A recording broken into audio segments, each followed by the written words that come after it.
How to change your keyboard layout in Windows 10 or Windows 11. So if you're pressing a key in your keyboard and it's not basically displaying the same key as you press, the layout change is going to solve this problem.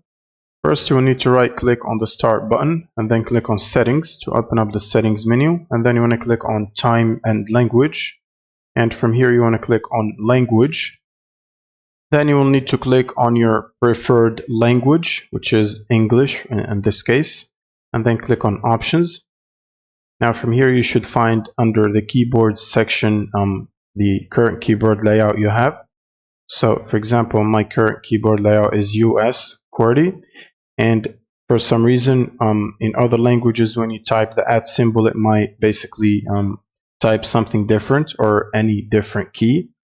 If you want to change the layout, you want to click on add a keyboard and then choose your layout.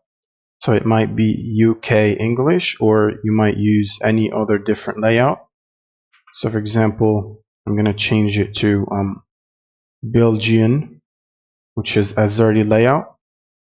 You can basically expand this list and look for your preferred layout that you want to use, like based on your country.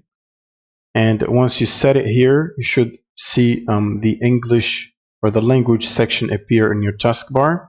Now to switch to your newly added layout, you will need to click on this section and then select your language layout like this, and it should tell you that this one is being currently used.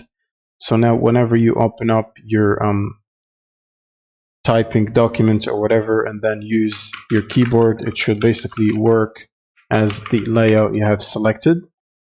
And that's pretty much it for this video. Thank you guys for watching, and subscribe.